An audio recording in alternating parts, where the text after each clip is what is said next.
Hi friends, it's Nancy. Got a little thrift haul for you. So remember when I posted the other day about my friend mail and how I was looking for a hardcover Lucy Maud Montgomery book? I got one. So I found this today at Value Village. It's a 1950 copy, and see if you can see that. But it's actually written. This was a Christmas present in 1950. Anyway, I paid $5.99 for it, which is a far cry from the $15 that I saw at another thrift store. I got this unopened package of Denison photo corners in baby pink. Thought that was a neat find. I see these from time to time, but never unopened. I got a couple of little Christmas little golden books. This one is from 1980, and this one doesn't even look like it's hardly been opened. Like, the pages are still in really good shape. So this was originally published in the 40s. And there's a way to tell by these letters here, DEF, what year this was printed in. I don't know. I'll have to look that up. Anyway, so I thought that was, I paid 50 cents each for those. I got this vintage tin from Boots Pharmacy in England. I have no idea what seedless powders are, and the package gives absolutely no indication about what might be in here, except mix the white paper with the blue paper and drink her down. So I'll have to Google that, figure out what seedless powders are. Anyway,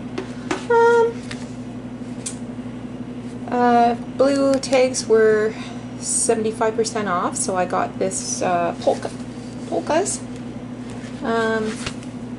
for 25 cents. These were at another thrift store. They were 2 for $1, and I got Anna Green Gables cookbook. So it does have some black and white images in it, as well as some old-fashioned recipes. Ooh, ginger snaps. Is there anything better than ginger snaps? I don't think so. And I also got my Little House diary. So it's a diary, but it has these little tiny colored images in each corner. And they're seasonal because it goes for the whole year. So there's December. I thought that was really, really fun. So I'm looking forward to cutting those into pieces. I also got this address book, and it has Victorian looking scraps and images, black and white drawings. Like, look at that.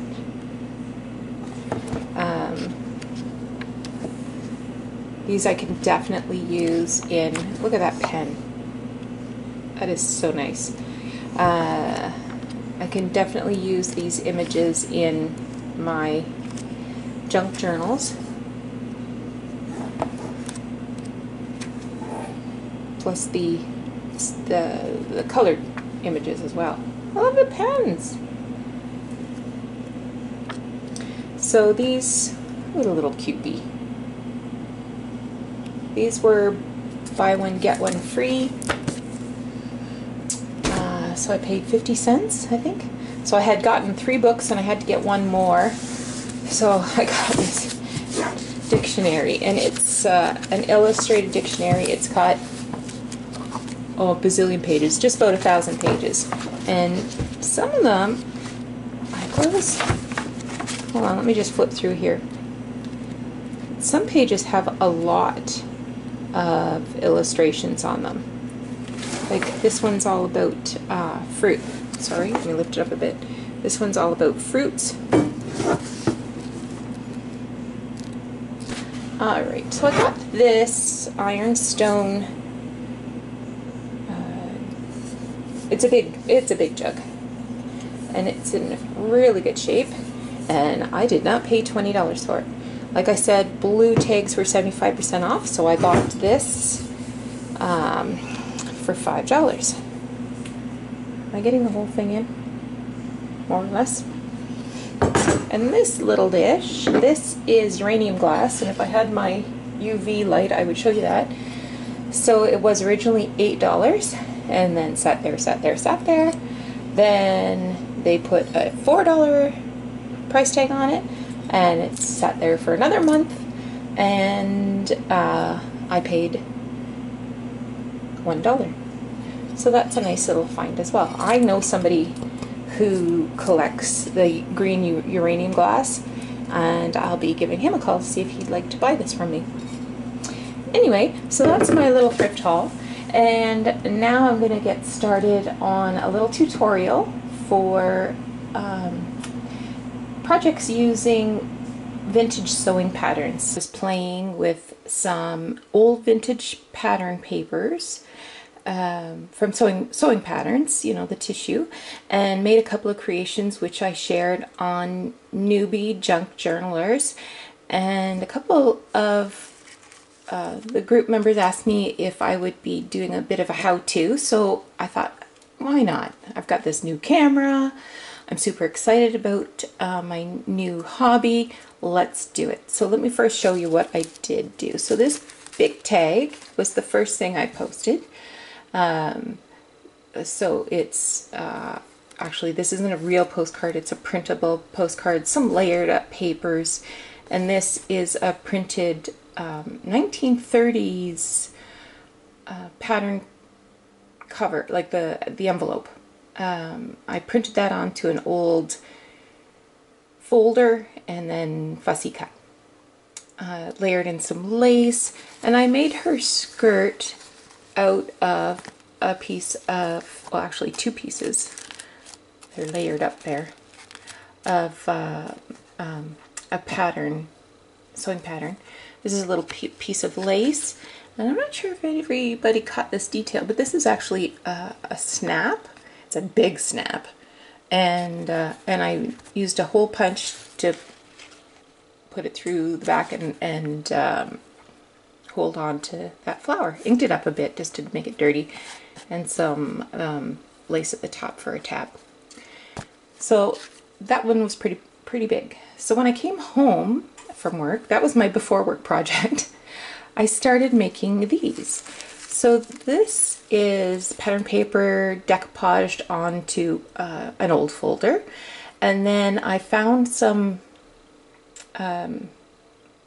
templates online which I printed directly onto the decoupaged paper, and then I added the little skirts.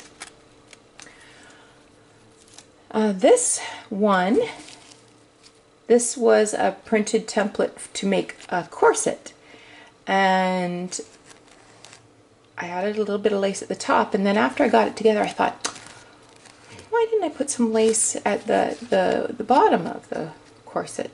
So I had to do another one. And instead of using paper pattern for the skirt, I just used some wide lace, and I added some lace detail here and a little gem at the top. So I'll just show you the back.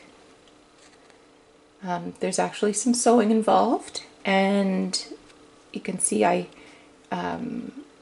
purposely chose the lace that had this shape and carefully made sure that it followed the line of the corset. Okay, so the first thing we're going to do this morning is just make the decoupage part. So I actually have a whole stack of folders, and these old folders, they come in lots of colors, so there's, you know, a range. You can go dark, you can go light. I'm going to go with a fairly light one, and these aren't new folders. These are folders that I cleaned out my boss's office a couple weeks ago. threw out documents from years and years ago and brought home all those folders because nobody was going to reuse them.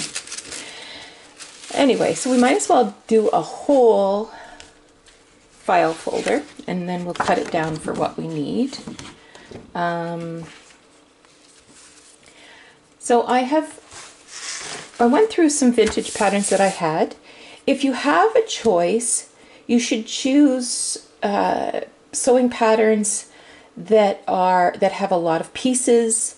So you don't want to choose, you know, a t-shirt or a pattern that says easy. You want to choose something that has yokes and tucks and facings and really complex stuff.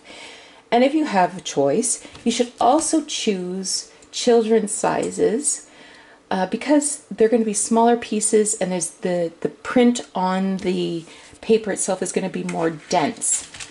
Let's get this out of the way before I get stuff all over it. Okay, so my vintage patterns that I went through, they were actually already used and cut out. I got a whole Rubbermaid bin of them for pennies a piece last summer. So I went through them recently and I made a folder of very small pieces and a folder of pieces that were larger that I might use for bigger projects. But for the purposes of decoupage, we're going to use small projects, small pieces. When you're going through, I want you to set aside ones that sort of look like this. So this is a neck facing, this is another neck facing. So these small, narrow, round ones, I want you to set those aside. This one's a collar, that's a yoke back. I also want you to set aside any sleeves that are more or less symmetrical. So we're going to use these for different projects. So if you're sorting through, set those aside. And also these ones that are very small and square, set these aside. Because this is a perfect size to use as a base for a tag or journaling spot. So these little squarish ones, set those aside. Let's not use those up. Let's use stuff that we can't necessarily use for any other purpose. What you do want to do is, again, choose ones that have some complexity. So for example, this top, there's a lot of writing on it. There's a lot of curves and angles and the print on it is fairly light. I do have some patterns that have very thick black, or sorry, navy blue lines. I don't like those as well as the black. This one here, for example, is a front facing, and again, it has lots of curves and arrows and words. These are all simplicities. I like some of the Butterick ones as well. So they're a slightly different color. And you might want to use a mix because that'll give you some variety. Here's a little sleeve, you know, it's got some lighter print on it, and again, lots of lines, little sewing machine feet to show where you're going to stitch. Here's a roundy one. I wouldn't use this to make a skirt, it's just way too difficult, so we'll use that as well. So let's get playing with the Mod Podge.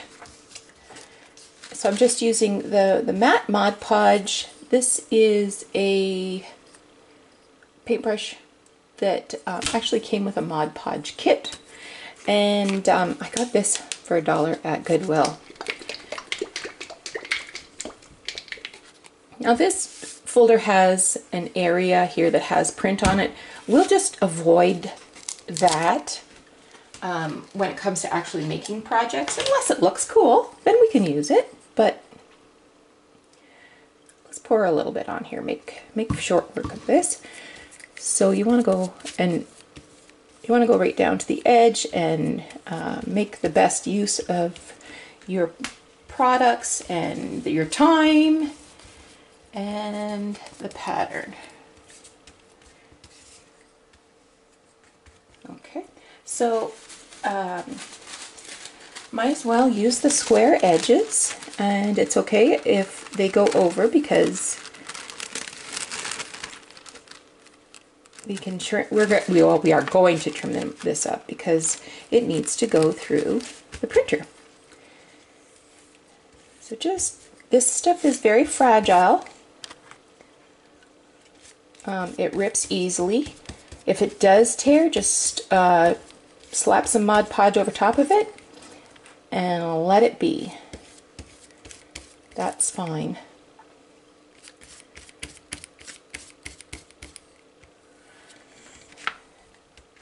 So I've been using this time before I have to go to work to do a little bit of crafting in the morning. My husband leaves work before I do.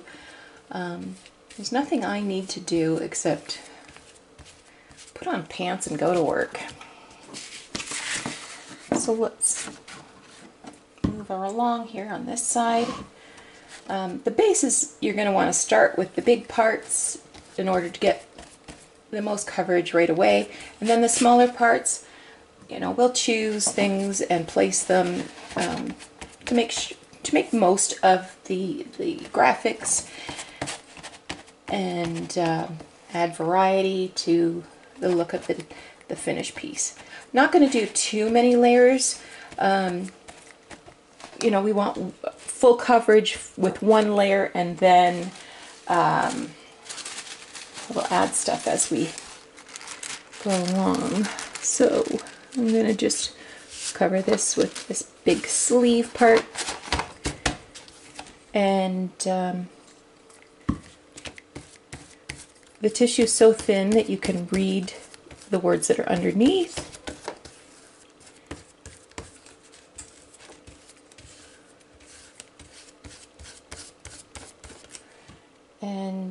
And go right over the folds on the folder. Haven't got any medium on that edge yet, so I'll flip it over and do a little podging beneath that. I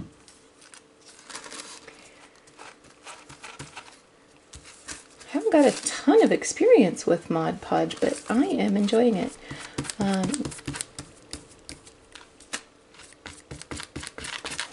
It's easy to use. It's when you can find it in Goodwill, it's very inexpensive. I see that there's some recipes for how to make your own Mod Podge. I haven't tried that technique, but like, this looks like white glue. It smells like white glue. I'm guessing it's just a watered down white glue, really. But I don't know. Maybe you know. Went a little crazy with that. Little dents on the Mod Podge here. Let's see if we can get it traveling to this other side. Okay, so the first layer is fully covered. So just kind of look around for some, you know, areas that are a little on the empty side. So here's a spot up here I'm not happy about. So I will put this piece over top.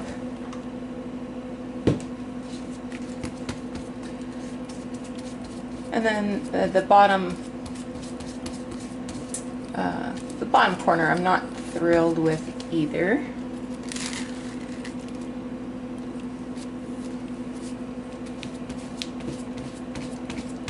You don't have to use vintage papers.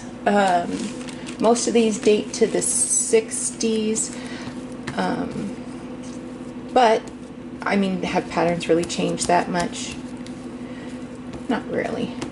So you can find old patterns. You probably have some around yourself if you've done any sewing in your time. This is a little interfacing for an ear, I think, for a Halloween costume. So I'm going to put that down in here where things are a little on the boring side.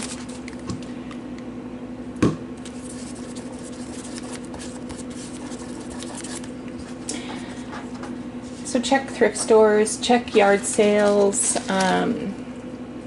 put a message out to friends and family on Facebook. If you got any old patterns that I can use, don't pay very much money. So that's all I got to say. You know, we keep these things. I don't know why, because we're never going to make that same thing over again. Anyway, okay, so I am relatively happy with that. And I'm just going to set that aside and let it dry. So when I come back, when I come back from work tonight, this will be completely dry. And we can get started on the next part of the project. See you tonight, folks. Alright, so I'm back from work. The decoupage folder is all dry, so I've trimmed it up into 3-inch sections. That's going to be about the size we need. So I found an image, and I'm going to share the link to this image of a corset template. So I'm just going to open image in a new tab.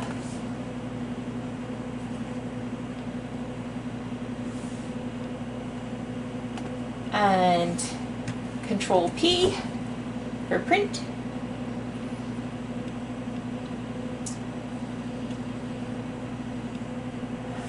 And I'm just going to print it on plain white copy paper.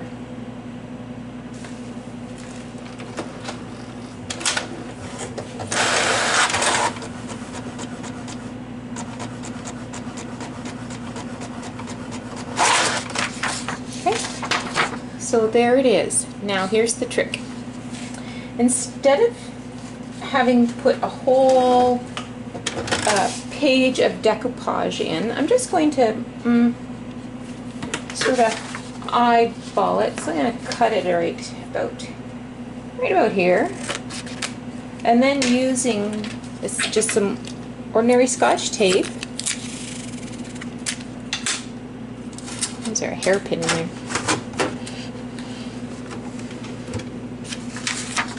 I'm going to put this piece of decoupage over top of where the template printed, and then put a piece of tape right across the top.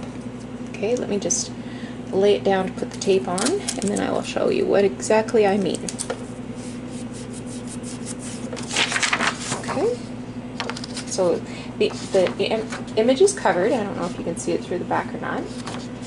And then put it back into your printer.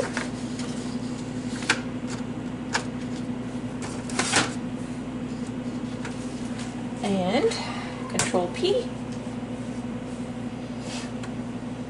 Print.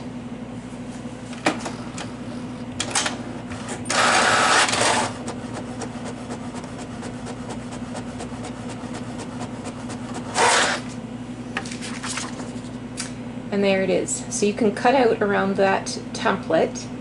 But first let me show you the mannequin. Let me see. Let's see. There it is.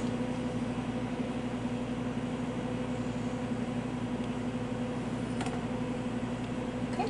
And again, we'll open up the tab. Try that again.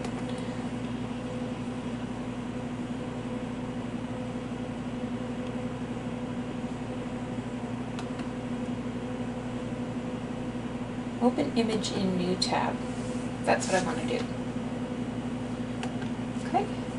Control P.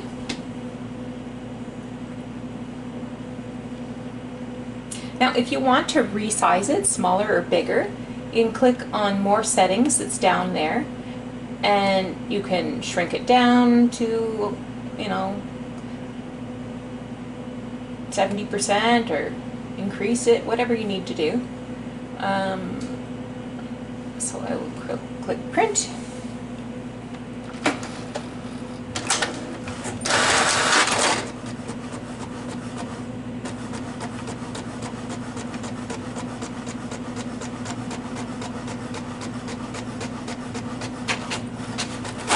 That's way too big. So I wondered if it was going to be too big when I saw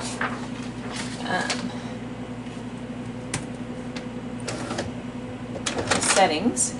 So more settings. It was actually set at 140%. So I am going to just switch it to 100.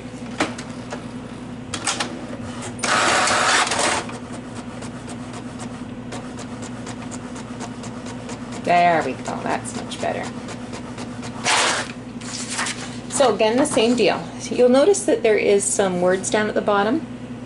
We're going to be cutting that off anyway. We don't want the mannequin to be that long. Alternately, you could just use this as a template and trace it onto the decoupage folder.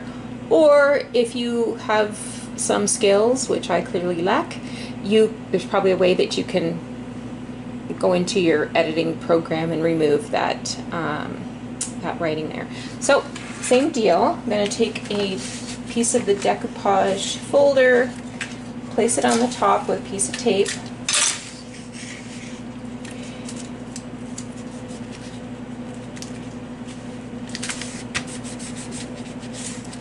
Just make sure it's smooth and there's no edges lifted up.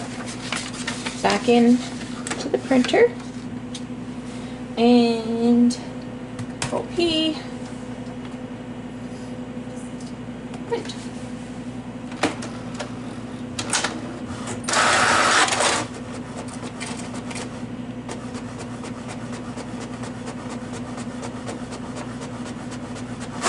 Perfect. So there's the mannequin. Okay, so I'm going to stop the video now and cut out these shapes and show you the next part. So the templates are cut out now. Like I said, we're not going to need the bottom part of this mannequin, so I'm just going to trim her off at the hips. Okay, and now I've got some, is it vintage photo? Yeah, it's vintage photo distressing ink. Let's go around. Ink up the edges. My cat's meowing, you might be able to hear him. He's a big orange ginger cat, just like Wendy's Leo. You know, Wendy from Wendy's Journaling Adventures. He used to help me when I sewed a lot. He'd get up on the table and get underneath the sewing machine and just be a regular pain. When I was trying to cut fabrics, he'd hold them down and get his fur all over them. He's getting kind of old, so I don't think he can get up on the kitchen counter to help me play with paper. Okay, so those are sufficiently inked, and now I'm going to work on the part where we decorate. So I have a great big jar full of lace here, so I can pick and choose what I like. This one's kind of nice. I wonder how this would fit. So it might make a nice insert, like right there. Let's see what else I got.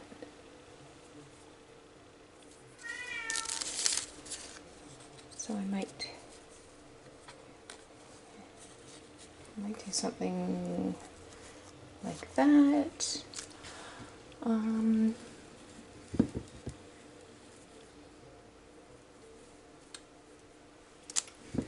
What else have I got here? Yeah, lots of stuff. What have I got over here? Probably should have spent some time choosing something before I turned on the camera. That would have been the kinder thing to do, don't you think?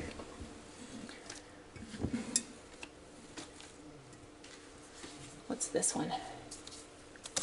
This one has some roundy part. Oh, look at that.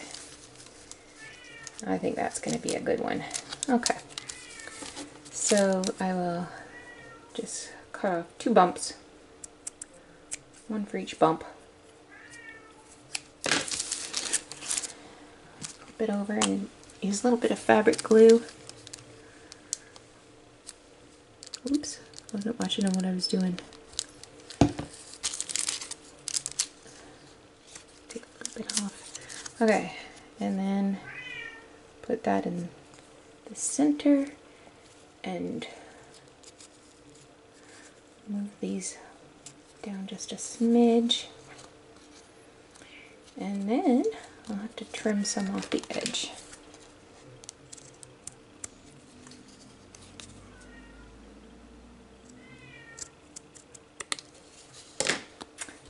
So there's that. Now how is that going to look on the bottom part? So let's get right side facing. So this would go here. Can I go like that? I bet you I can. We need 3 bumpies on that one. I'm going to take off this this top edge just so I have a little more room to stretch. Hi, Gibson. What's the matter? What do you want? Huh? What do you want? Okay. Let's go along this edge.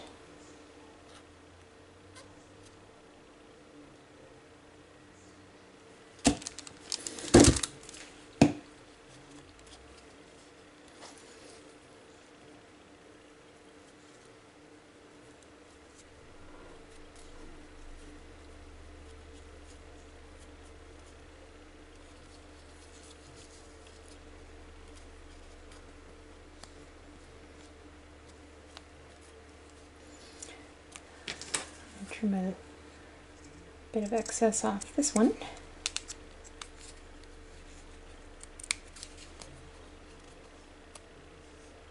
Okay, and now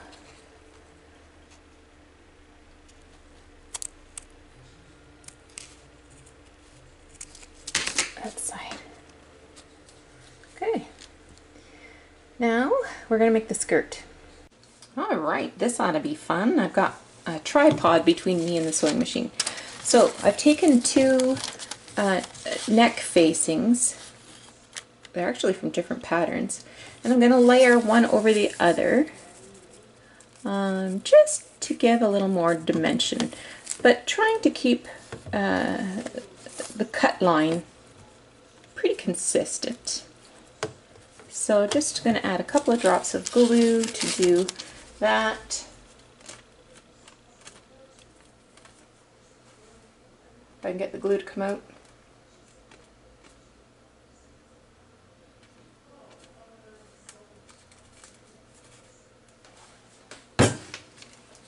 Okay.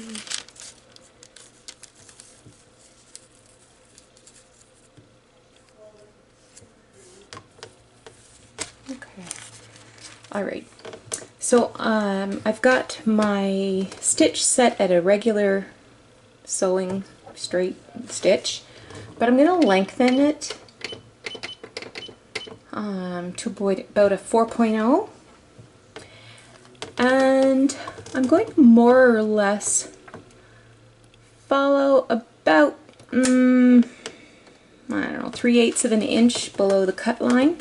I've got the, I don't know if your machine does this, do this.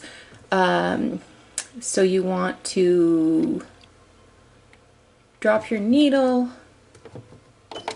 and you also want to slow your stitch down. So if you can manually do that, you should do that. Okay, hold your thread at the back and then just slowly,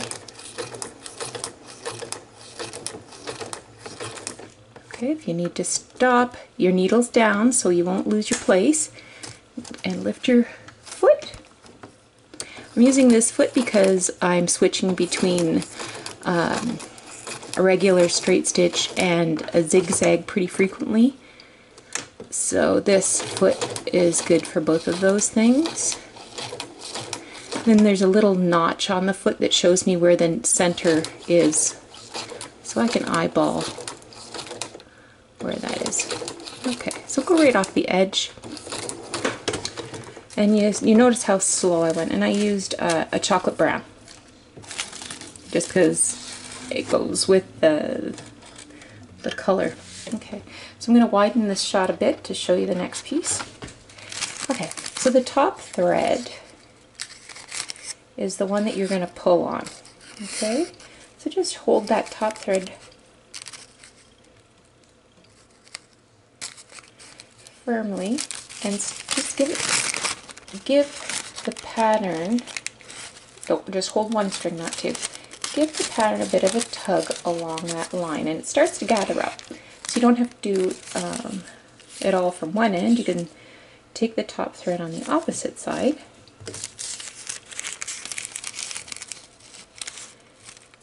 and give it a tug over there. Okay, so keep gathering.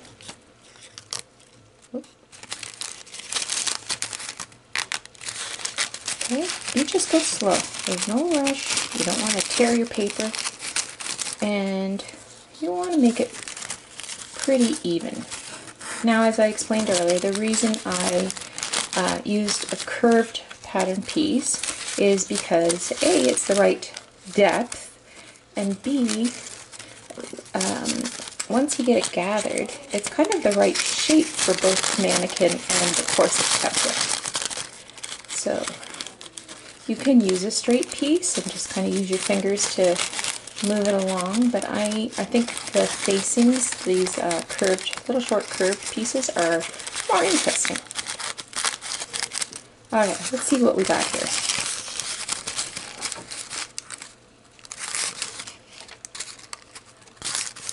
So the center's looking pretty good, but this edge is looking kind of flat. So I will give it a bit more of a tug, and I'm going to tie a knot in these two end strings so that it won't ungather.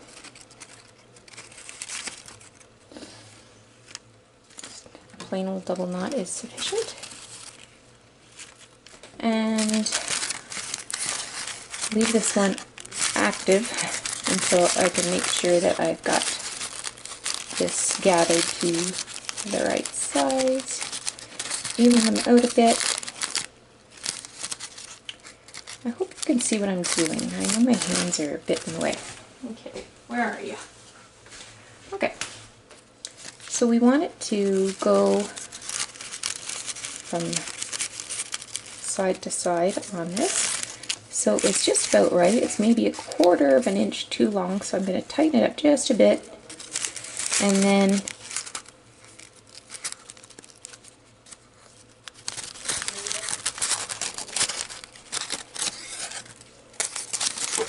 tie a knot over here.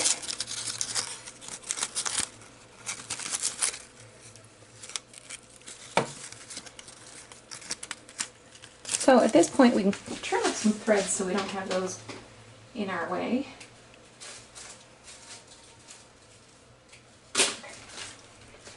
We're going to want to fold some pleats into this, sort of flatten this out a bit so it drapes a little more realistically. But just folds in here, and then flatten it back out again, and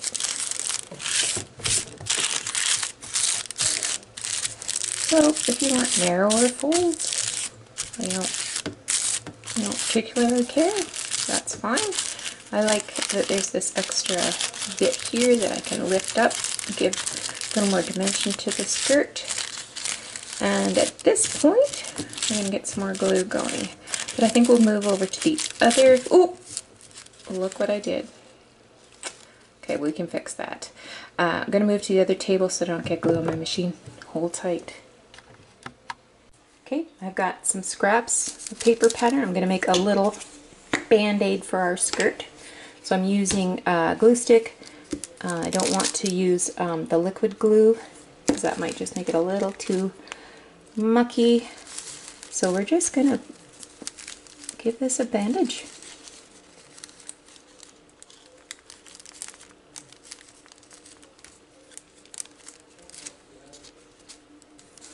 Let's see if that was enough. What do you think? Can you tell I ripped it?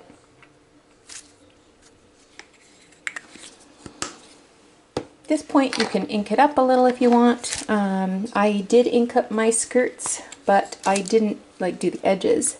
I just sort of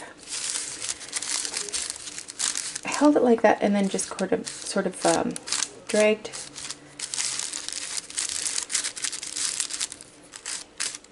ink over the top. The purpose being just to give some more dimension.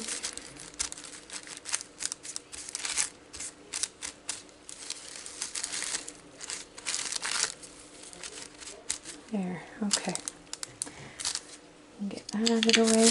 Got a lot of stuff here. I'm making a mess. Alright, where did my corset go?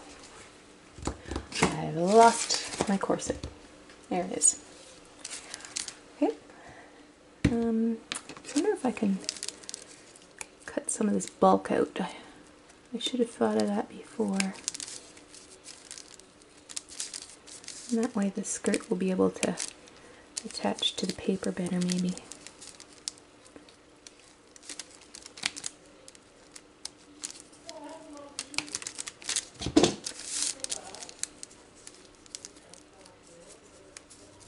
Okay.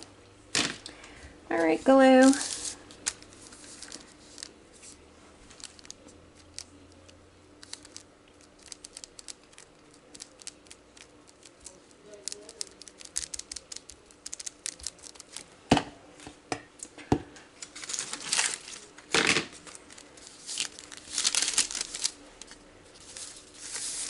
And you're going to cover up your stitch line, but at the same time you're going to move it along the edge of the corset. Oh, there's another place that needs a bandage.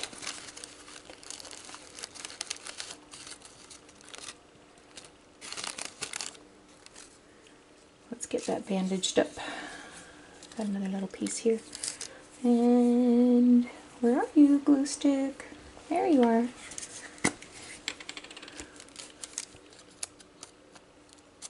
I don't know that I need this big of a bandage, but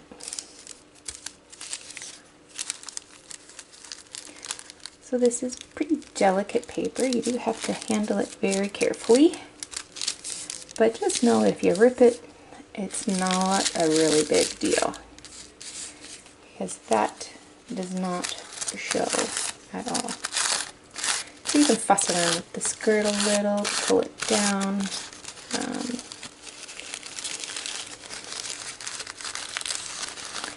Now if you want to, you can embellish the corset. You could use some buttons. So we could put like a little button there. Well, that's kind of cute. You could use like a little applique, you know, like the little rosebuds that used to be on our training bras. You would make a tiny little bow. So here's a little bit of silk ribbon. even tie a tiny... Sorry about that, I had to go and clean up cat barf. Alright, so we got a couple of options.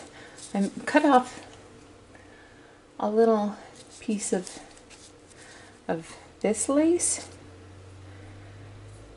and I thought I could tuck that like right there, or I could do the button, or I could do this little bow.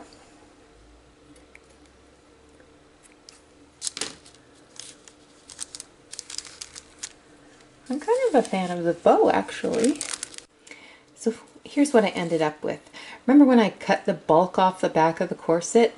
This teeny little piece that looks like two wings actually was scraps from what I cut from the back of the corset. So I put that down as like a bow, and then I added a little jewel there in the center to finish it off. So the mannequin is made exactly the same way. The paper doll is made exactly the same way. I will share a link for the printable for that paper doll. And I hope that this was useful, that it was interesting, that it sparked your creativity a bit. If you make one of these, I hope that you will tag me in your Instagram. I'm sorry that this has been such a long video. I did want to give enough detail so that you could make one of these skirts for yourself.